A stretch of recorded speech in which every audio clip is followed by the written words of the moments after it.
Hello everyone, कैसे हो आप सभी। आशा करती हूँ सभी अच्छे होंगे, स्वस्थ होंगे। स्वागत करती हूँ मैं आप सभी का अचीवर्स ऑनलाइन क्लासेस में। मैं हूँ दीपा और हम पढ़ रहे हैं ज्योग्राफी। आज की क्लास में गाइस मैं आपको एक मोस्ट इंपॉर्टेंट टॉपिक लैटिट्यूड और लॉन्गिट्यूड कराऊंगी। बट इस टॉपिक में मैं आपको कर्क रेखा क्या है, मकर रेखा क्या है, ये चीज़ें नहीं पढ़ाऊंगी। आज का जो हमारा टॉपिक होगा वो कैलकुलेशन पर बेस होगा। आपने एक स्टेटमेंट सुनी है कि एक देशांतर रेखा को पार करने में, 1 डिग्री देशांतर रेखा को पार करने में 4 मिनट लगते हैं।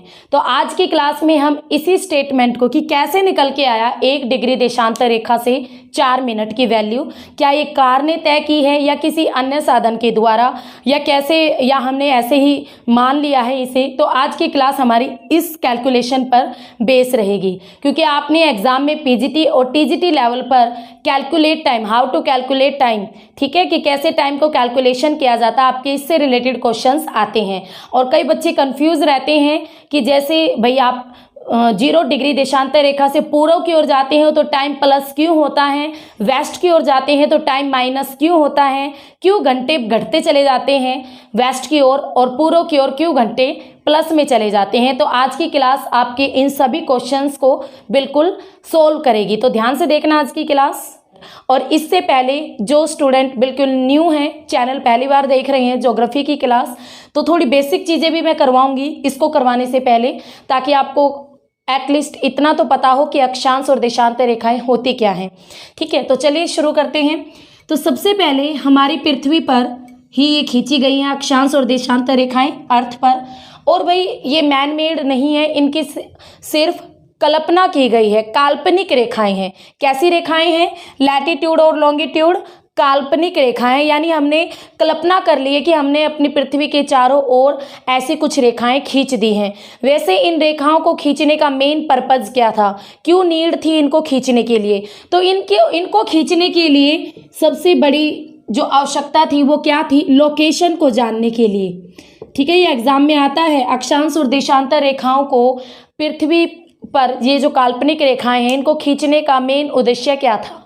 तो किसी भी स्थान की अगर आपको एग्जैक्ट लोकेशन पता करनी है तो उसके लिए आपको अक्षांश और देशांतर रेखाओं का ज्ञान होना जरूरी है। फॉर एग्जाम्पल, जैसे हम भारत की बिल्कुल एग्जैक्ट आपसे लोकेशन पूछे तो भाई भारत 8 डिग्री 4 मिनट उत्तरी अक्षांश से 37 डिग्री 6 मिनट उत्तरी अक्षांश तक विस्तृत है।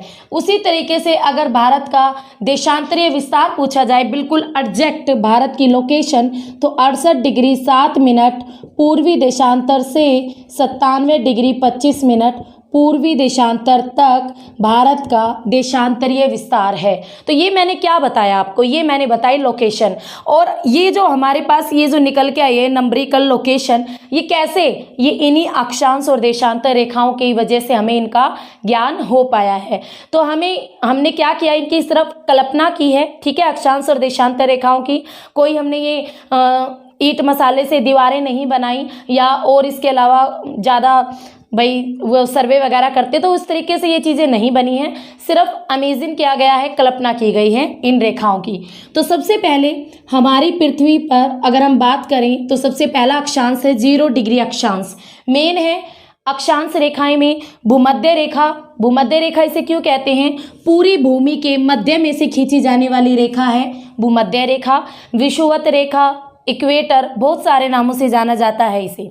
ठीक है, 0 डिग्री भूमध्य रेखा को। अब इस 0 डिग्री से ऊपर वाला है आपका उत्तरी गोलार्ध और नीचे वाला है दक्षिणी गोलार्ध, यानी 0 डिग्री से उत्तर वाला पार्ट उत्तरी गोलार्ध और दक्षिण वाला पार्ट दक्षिणी गोलार्ध। अब यहाँ से ध्यान से देखना। सबसे पहले तो कई बार एग्जाम में क्या होता है, आपको स्टेटमेंट गिवन होती है कि बताइए इन निम्न में से कौन सी अक्षांश की बिल्कुल एग्जैक्ट स्टेटमेंट है। पीजीटी लेवल पर भी इस तरीके के क्वेश्चन आते हैं। तो अक्षांश रेखा क्या होती है? अक्षांश रेखा किसी स्थान की कोई भी जगह ले लो, मान लो मैंने ये जगह ले ली हमारी पृथ्वी पर, या ये जगह ले ली, कुछ भी ले लो आप।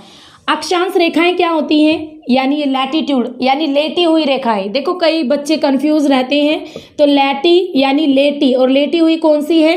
लैटिट्यूड यानी अक्षांश रेखाएं। तो अक्षांश रेखा होती क्या है? किसी भी स्थान की, मान लो ये कोई एरिया है आपका, किसी भी स्थान की भूमध्य रेखा से, यह आपकी क्या है 0 डिग्री भूमध्य रेखा, भूमध्य रेखा से उत्तर और दक्षिण की ओर बनने वाली पृथ्वी के केंद्र से, अब पृथ्वी का केंद्र क्या है, ये है हमारी पृथ्वी का सेंटर पॉइंट, क्या है, केंद्र, सेंटर ये है, ठीक है। तो पृथ्वी पर भूमध्य रेखा से किसी भी स्थान की पृथ्वी के केंद्र से जो कोणात्मक दूरी बनती है, देखो अब ये एरिया था, इससे पृथ्वी के केंद्र से ये कोण बन गया ना, कोण, तो इसे ही कहते हैं अक्षांश। इसे क्या कहते हैं, अक्षांश। सीधे तौर पर बताऊं तो अक्षांश किसी भी स्थान की या किसी भी स्थान की भूमध्य रेखा से, ठीक है, किसी भी स्थान की भूमध्य रेखा से उत्तर और दक्षिण की ओर बनने वाली पृथ्वी के केंद्र पर कोणात्मक दूरी को अक्षांश रेखाएं कहते हैं। ये अक्षांश रेखाएं 0 डिग्री से आपकी 90 ऊपर है और 90 नीचे खींची गई हैं, यानी 90 अक्षांश रेखाएं उत्तरी गोलार्ध में हैं, 90 दक्षिणी गोलार्ध में हैं। तो कई बार एग्जाम में अगर 180 आए तो राइट रहेगा, बट कई बार एग्जामिनर इस 0 डिग्री को भी इंक्लूड कर देता है, तब आपका आंसर रहेगा 181। तो अक्षांश रेखाओं की संख्या क्या है, 181, ठीक है। तो इसको आप ध्यान रखना। और आप सभी के लिए एक इन्फॉर्मेशन भी है भाई, जो स्टूडेंट पीजीटी और नेट का पेड कोर्स लेना चाहते हैं, नेट ज्योग्राफी और पीजीटी ज्योग्राफी का पेड कोर्स लेना चाहते हैं, तो अचीवर्स एकेडमी ऐप के साथ जुड़िए और वहां से आप पेड कोर्स ले सकते हो। अब एचटेट भी आने वाला है और एचटेट की अगर आप अच्छी तैयारी करना चाहते हो तो पहले से ही कोर्स लेके, ताकि आपको काफ़ी समय मिल जाए एचटेट के पेपर के बीच में, ठीक है। तो आप ज्वाइन कीजिए अचीवर्स एकेडमी ऐप को। तो यहाँ पर 0 डिग्री से उत्तर और दक्षिण में 180, और अगर 0 डिग्री भूमध्य रेखा को भी इंक्लूड करेंगे तो 181, ठीक है। अक्षांश रेखाओं की देखो 0 डिग्री ये वाली है और मान लो ये एक डिग्री है, 0 डिग्री और 1 डिग्री, तो अक्षांश रेखाओं में यानी 2 अक्षांश रेखाओं के बीच की दूरी कितनी होती है, तो 2 अक्षांश रेखाओं के बीच की दूरी 111 किलोमीटर होती है। कितनी होती है, 111 किलोमीटर। तो 2 अक्षांश रेखाओं के बीच की दूरी 111 किलोमीटर होती है। संख्या कितनी होती है, या तो ऑप्शन में 180 मिलेगा या 181, समझ रहे हो ना, ठीक है। ये हम बेसिक चीज़ें पढ़ रहे हैं, हम यहाँ पर वो ज़्यादा नहीं करेंगे, कर्क रेखा, मकर रेखा, फिर भी मैं थोड़ा सा बता देती हूँ आपको। यहाँ पर 23.5 डिग्री उत्तरी गोलार्ध में, 23.5 डिग्री उत्तरी गोलार्ध में यहाँ पर खींची गई है जो रेखा, वो है भाई आपकी कर्क रेखा। कौन सी रेखा है, कर्क रेखा, यानी टॉपिक ऑफ कैंसर, कर्क रेखा कहते हैं इसे, जो कि हमारे इंडिया के बिल्कुल मध्य से गुजरती है और भारत के 8 राज्यों को टच करती है। कर्क रेखा 23.5 डिग्री नॉर्थ में, सेम 23.5 डिग्री साउथ में है मकर रेखा, टॉपिक ऑफ कैप्रिकॉर्न, मकर रेखा, जो कि ऑस्ट्रेलिया देश के बिल्कुल सेंटर में से गुजरती है मकर रेखा। ऊपर आपको 66.5 डिग्री नॉर्थ, 66.5 डिग्री नॉर्थ, और हमारी अगर आप मैप देखोगे ना वर्ल्ड का मैप उठाकर, तो आपके नॉर्थ में एक महासागर है जिसे उत्तरी ध्रुव सागर भी कहते हैं, उसका नाम है आर्कटिक महासागर। तो उसी के नाम पर इस रेखा को आर्कटिक वृत्त के नाम से जाना जाता है। किस नाम से, आर्कटिक वृत्त। सेम उसी तरीके से साउथ में भी आपके 66.5 डिग्री साउथ, ये है आपकी नीचे मैप में नीचे देखोगे तो एक महासागर है, ओशियन है नीचे, जिसका नाम है अंटार्कटिक। तो ये है आपका अंटार्कटिक वृत्त, ठीक है। तो उन्हीं के नाम पर बेस है और कई बार एग्जाम में क्वेश्चन आता है इनसे कि 66.5 डिग्री नॉर्थ को किस नाम से जानते हैं, 66.5 डिग्री साउथ को किस नाम से जानते हैं, या मैच करने भी आ जाते हैं। तो आप इन सब चीज़ों को याद रखना। यहाँ पर हमारा 90 डिग्री नॉर्थ, ये है आपका उत्तरी ध्रुव, और साउथ में 90 डिग्री साउथ, ये है भैया आपका दक्षिणी ध्रुव। साउथ में दक्षिणी ध्रुव और नॉर्थ में उत्तरी ध्रुव। तो मेन तो आपकी ये अक्षांश रेखाएं होती हैं, ठीक है। तो आप समझ चुके हो क्या होती है अक्षांश रेखाएं, कैसे ये कोणात्मक दूरी बनाती हैं, कितनी इनकी संख्या होती है, 2 अक्षांश रेखाओं के बीच की दूरी कितनी होती है, और मेनली कौन कौन सी अक्षांश रेखाएं हैं जिन्हें आपको रीड करना पड़ेगा। इसके बाद नेक्स्ट हम करने जा रहे हैं देशांतर रेखाओं को। देखो अक्षांश रेखाएं तो आपने पढ़ ली, ठीक है, क्योंकि मैं यहाँ पर आपको नहीं कराऊंगी ये कि कर्क रेखा कहाँ से गुजरती है, मकर रेखा कहाँ से गुजरती है। यहाँ पर आज की जो हमारी क्लास है उस कैलकुलेशन को सॉल्व करने के लिए है। अब हम बात करेंगे लॉन्गिट्यूड यानी देशांतर रेखाएं, देशांतर रेखाएं जो कि आपकी लॉन्ग यानी लंबी। तो इस तरीके से आप याद कर सकते हो, लॉन्ग यानी लंबी। तो जो हमारी पृथ्वी पर बिल्कुल लंबी रेखाएं खींची गई हैं, ठीक है, लंबी रेखाएं खींची गई हैं। तो ये बीच में जो हमारी पृथ्वी को दो भागों में बांटती है, इसे बोलेंगे 0 डिग्री देशांतर रेखा, जो कि आपकी क्या है, इंटरनेशनल टाइमलाइन है। ठीक है, इंटरनेशनल टाइमलाइन है, अंतर्राष्ट्रीय समय रेखा है। GMT भी इसे कहते हैं भाई, ठीक है, GMT भी इसे ही कहते हैं। और भारत की समय रेखा कौन सी है, तो 82.5 डिग्री पूर्वी देशांतर समय रेखा, ये है भारत की समय रेखा टाइमलाइन। ठीक है, जिसे IST भी कहते हैं, Indian standard time. GMT Greenwich mean time, Greenwich mean time. तो ये हमारी पृथ्वी को दो भागों में बांटती है 0 डिग्री देशांतर रेखा। अब आगे सुनो, अब इस 0 डिग्री देशांतर रेखा के पूर्व की ओर भी और पश्चिम की ओर भी अन्य देशांतर रेखाएं खींची गई हैं। और ये देशांतर रेखाएं देखो 0 डिग्री वाली बिल्कुल सीधी है, और बाकी की जितनी भी देशांतर रेखाएं वो कुछ इस तरीके से खींची गई हैं। ठीक है, कुछ इस तरीके से उनकी कल्पना की गई है, ऐसे। ये सारी रेखाएं आपस में ध्रुवों पर मिल जाती है, उत्तरी ध्रुव पर और दक्षिणी ध्रुव पर सारी की सारी रेखाएं आपस में मिल जाती हैं। समझ रहे हो? तो इस तरीके से यहाँ पर सारी रेखाओं को कल्पना की गई है, खींचा गया है मैप के ऊपर। तो यहाँ पर सबसे एक तो आपको याद रखनी पड़ेगी 0 डिग्री, ठीक है, जो मैंने आपको बता दिया इंटरनेशनल टाइमलाइन है। सबसे पहले यूरोप के लंदन नामक शहर को टच करती है ये। इसके अलावा यहाँ पर एक रेखा और आती है 180 डिग्री पश्चिमी देशांतर रेखा, जिसे कहते हैं इंटरनेशनल डेट लाइन यानी अंतर्राष्ट्रीय दिनांक रेखा। ठीक है, जो हमें डेट बताती है। अब यही फंडा हमने कंप्लीट करना है। सबसे पहले तो देशांतर होते क्या हैं, तो ग्लोब पर आपकी जो समान दूरी पर ये देशांतर खींचे गए हैं, ये देशांतर जो अर्धवृत्त बनाते हैं, क्या बना रहे हैं, देखो एक सीधी लाइन खींचो और इसके साथ में एक सर्कल वाली लाइन खींचो, तो ये हाफ सेमी सर्कल नहीं बन गया, ये क्या बना, सेमी सर्कल। तो आपके देशांतर क्या बनाते हैं, सेमी सर्कल। कई बार एग्जाम में ऐसे आता है, निम्न में से देशांतर की कौन कौन सी विशेषताएं हैं। ठीक है, तो वहां पर आप देखोगे एक लाइन में ये भी लिखा हुआ मिलेगा कि सभी देशांतर सेमी सर्कल बनाते हैं, तो बिल्कुल राइट है, सभी के सभी देशांतर क्या बनाते हैं, सेमी सर्कल बनाते हैं। और सभी देशांतर रेखाएं आपस में कहाँ मिलती है, ध्रुवों पर, उत्तरी ध्रुव और दक्षिणी ध्रुव पर ही आपस में मिल जाती हैं। अब यहाँ पर आप एक चीज और देखोगे, 0 डिग्री यानी भूमध्य रेखा पर देशांतर रेखाओं की जो आपस में जो इनके बीच की दूरी है वो मैक्सिमम है। ठीक है, भूमध्य रेखा पर दो देशांतर रेखाओं के बीच की दूरी मैक्सिमम है, और जबकि जैसे जैसे आप ध्रुवों की ओर जा रहे हो ये दूरी कम होती जा रही है, यानी बिल्कुल ध्रुवों पर जाकर शून्य हो जाती है, बिल्कुल 0 पॉइंट पर ये आपस में मिल जाते हैं। तो एक लाइन में आपको ये लिखा हुआ मिल सकता है कि देशांतर रेखाओं की जो आपसी दूरी होती है वो भूमध्य रेखा पर अधिकतम होती हैं और ध्रुवों पर कम होती है। तो बिल्कुल राइट है, ध्रुवों पर आपस में मिल जाते हैं और भूमध्य रेखा पर दो देशांतर रेखाओं के बीच की दूरी मैक्सिमम होती है। अब जो भूमध्य रेखा पर दो देशांतर रेखाओं के बीच की दूरी जो मैक्सिमम होती है वो कितनी होती है, तो ये भी बिल्कुल आपको एग्जैक्ट याद रखनी होगी, 111.322 किलोमीटर होती है। अगर एग्जाम में 111 लिखा हुआ मिल रहा है तो भी राइट है। ठीक है, तो आप इसको याद रखना, 111.322 किलोमीटर होती है भूमध्य रेखा पर दो देशांतर रेखाओं के बीच की दूरी, जो कि ध्रुवों पर जाकर आपस में मिल जाते हैं। अब 0 डिग्री, देखो आप एक सर्कल लेते हो, एक सर्कल कितने डिग्री का होता है, एक सर्कल कितने डिग्री का होता है, मान लो ये आपका एक सर्कल है। अगर मैं इस हाफ सर्कल की बात करूं तो इसी तरीके का आपका डी होता है ना, डी हम सबने यूज किया हुआ है, डी से हम कोण बनाते थे 5th में 10th में।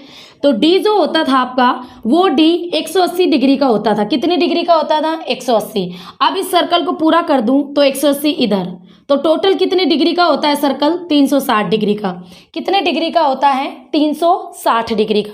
उसी तरीके से यहाँ पर जो देशांतर रेखाएं हैं उनकी भी संख्या कितनी मानी गई, 360। 0 डिग्री से 180 तो आपकी पूर्व की ओर है और 0 डिग्री से 180 आपकी वेस्ट की ओर है यानी पश्चिम की ओर है। तो 180 इधर, 180 इधर, ठीक है। तो टोटल कितनी रेखाएं मानी गई हैं? 360, और इन 360 में आपकी 0 डिग्री को भी इंक्लूड कर लिया गया है। तो ये अलग से नहीं है, ठीक है, इसी में ही इंक्लूड है। तो यहाँ पर सबको मिलाकर देशांतर रेखाओं की संख्या कितनी हुई? 360 संख्याएं। अब हम समझेंगे कि कैसे 1 मिनट 1 डिग्री 1 देशांतर रेखा को पार करने में 4 मिनट का समय लगता है। इस चीज़ को हम समझेंगे जिससे आप कैलकुलेट करते हो टाइम को कि ये कैसे निकलता है। तो आपको पता चल गया कि भाई हमारी कितनी रेखाएं हैं। आप ध्यान से देखना आगे। अब हमारी पृथ्वी, आप सबको पता है पृथ्वी क्या करती है? घूर्णन, रोटेशन, अपने अक्ष पर भी और उसके साथ साथ रिवोल्यूशन भी करती है, यानी परिक्रमण भी करती है सूर्य के चारों ओर, दोनों चीज करती है, ठीक है। पृथ्वी अपने अक्ष पर एक चक्कर कितने घंटे में कंप्लीट करती है? 24 घंटे में।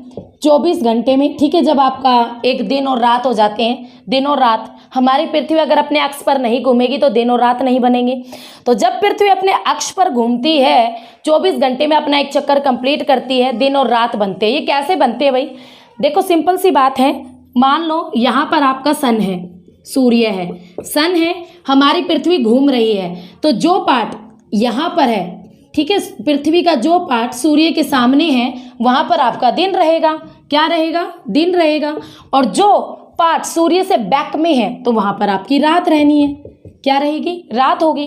डे और नाइट कैसे बनते हैं? ऐसे ही तो बनते हैं। हमारी पृथ्वी जब अपने अक्ष पर घूमती है तो जो पार्ट सूर्य के सामने होता है वहां पर दिन होगा, और जो पार्ट सूर्य से बैक में है वहां पर रात होगी, ठीक है ना। इसी तरीके से अब पृथ्वी धीरे धीरे धीरे धीरे घूम रही है तो ये वाला पार्ट भी कभी ना कभी सूर्य के सामने आता ही है, 24 घंटे में एक बार, ठीक है। तो इस तरीके से आपके दिन और रात बनते हैं, समझ गए। अब 24 घंटे में पृथ्वी एक चक्कर कंप्लीट कर लेती है, यानी ये पूरा सर्कल कितने डिग्री का? 360। यानी कितनी रेखाएं हैं हमारे पास देशांतर? 360 देशांतर रेखाओं को हमारी पृथ्वी कितने घंटे में पार करती है? 24 घंटे में। 360 जो देशांतर रेखाएं हैं, 180 इधर, 180 वेस्ट की ओर, 180 ईस्ट की ओर, इनको पार करने में हमारी पृथ्वी 24 घंटे लेती है, ठीक है भाई। तो 24 को डिवाइड कर दो 360 से तो आपका 15 आ जाएगा, ठीक है। ये 15 क्या आया? 15 डिग्री। और ये हमने क्या निकाली है? A1 आर की। एक घंटे में हमारी पृथ्वी 15 देशांतर रेखाओं को पार कर जाती है, ठीक है। यहाँ पर 360 देशांतर रेखाएं थी, 360 देशांतर रेखाओं को पार करने में पृथ्वी 24 घंटे ले रही थी। अब हमारा डिवाइड किया तो 15 निकल के आया, यानी 15 देशांतर रेखाओं को पार करने में पृथ्वी कितना समय ले रही है? 1 घंटा ले रही है। 15 देशांतर रेखाओं को पार करने में हमारी पृथ्वी 1 घंटा ले रही है। अब अगर हम बात करें कि भाई पृथ्वी एक देशांतर रेखा को पार करने में कितना समय लेगी, तो हमें क्या करना है? 1 घंटे में कितने मिनट होते हैं?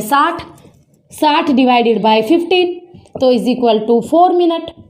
तो एक देशांतर रेखा को पार करने में पृथ्वी 4 मिनट का समय लेती है, और इसी 4 मिनट से आप अपने सारे सम कैलकुलेट करते हो जो एग्जाम में आते हैं, ठीक है। तो कितना? एक देशांतर रेखा को पार करने में पृथ्वी को कितना समय लगता है? 4 मिनट का। तो ये 4 मिनट आपके इस तरीके से निकलते हैं।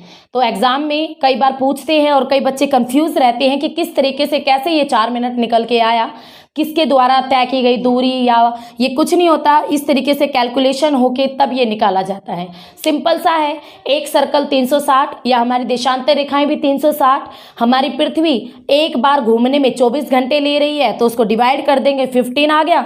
1 घंटे में पृथ्वी 15 देशांतर रेखाओं को पार कर रही है। उसी तरीके से एक देशांतर रेखा को अगर आपको वैल्यू निकालनी है तो 60 क्या था? ये 60 था भाई आपकी मिनट। 1 घंटे में कितनी मिनट? 60 मिनट डिवाइडेड बाय 15 जो कि आपकी देशांतर रेखाएं थी, तो आपकी वैल्यू निकल के आ गई 4 मिनट, ठीक है। अब ध्यान से देखो, 0 डिग्री से ईस्ट की ओर जाते हो, यानी 0 डिग्री से आप 1 डिग्री देशांतर पर गए 4 मिनट लगे, 15 डिग्री देशांतर पर गए 1 घंटा लग गया, 30 डिग्री देशांतर पर गए 2 घंटे लग गए। इसी तरीके से 0 डिग्री से जैसे जैसे आप पूर्व की ओर जाते हैं तो आपका टाइम प्लस में होता चला जाता है। क्या होता चला जाता है? प्लस में, क्योंकि हमारा सूर्य किस ओर से, हमारा जो सूर्य है वो पूर्व दिशा में उगता है, पूर्व दिशा में उगता है, इसीलिए सबसे पहले सूर्य की किरणें भी पूर्वी देशों की ओर पड़ती हैं। सूर्य की किरणें भी पूर्वी देशों की ओर पड़ती है। जैसे फॉर एग्जाम्पल जापान, जापान को सूर्य उदय का देश कहा जाता है। जापान को सूर्य उदय का देश कहा जाता है। क्यों कहा जाता है? क्योंकि जापान में ही सबसे पहले सूर्य उदय होता है। क्योंकि जापान वर्ल्ड के मैप पर आप देखोगे सबसे पूर्वी देश है, सबसे पूर्व की ओर है, और सूर्य की किरणें सबसे पहले पूर्व की ओर, पृथ्वी का जो पार्ट पूर्व की ओर है वहां पर पड़ती हैं, और इसी वजह से सबसे पहले सूर्योदय जापान में होता है। अब इंडिया की बात देख लो। भारत में गुजरात बिल्कुल वेस्ट वाला राज्य है और अरुणाचल प्रदेश बिल्कुल ईस्ट वाला राज्य है। अरुणाचल प्रदेश में 4 बजे सूर्य उदय हो जाता है। भारत के पूर्व में जो अरुणाचल प्रदेश है वहां पर भारत, इंडिया आपका यहाँ पर पड़ता है,